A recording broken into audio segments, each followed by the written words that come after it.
Welcome back to our 5-day devotional on the glory of God. Day 1, we saw that God created us for His glory and therefore we should live for His glory. Day 2, we saw that according to Romans 3:23 and 1:23, we've all failed to do that, all of us, no exceptions on the planet. And today we turn to God's act to save us from the mess we've gotten ourselves into for our love affair with the glory of man over the glory of God. And 1 Timothy 1:15, this is a true and faithful saying that Jesus Christ came into the world to save sinners, to save people who've trampled His glory in the dirt. And then make the connection this way. 2 Corinthians chapter 4, verse 4, the God of this age, that's Satan, has blinded the minds of unbelievers to keep them from seeing the light of the gospel of the glory of Christ, who is the image of God. So there the gospel is called the gospel of the glory of Christ. So what happens is that God, in sending Christ to die in our place, not only rescues us from the failure to live for His glory, in that very moment, He is displaying the apex of His glory.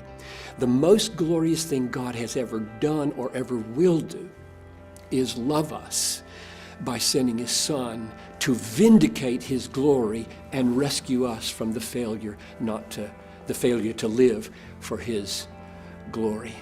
Let me give you one other text that just drives home the beauty and glory of this salvation. There is therefore now no condemnation for those who are in Christ Jesus. For the law of the Spirit of life in Christ Jesus has set me free from the law of sin and death. For what the law could not do, weak as it was through the flesh, God did. Now here it comes. God did. Sending His own Son in the likeness of sinful flesh, He condemned sin in the flesh. Now, whose sin did He condemn? Jesus had none. It was mine. My sin got condemned in the flesh. Whose flesh? Not mine. Look, I'm sitting in front of you. I'm not in hell. Whose flesh was it? It was Jesus' flesh. So that's one of the clearest passages, Romans 8:3, on God's penalizing His own Son out of love for me so that my sins get their due punishment. His glory is vindicated and I walk into everlasting joy.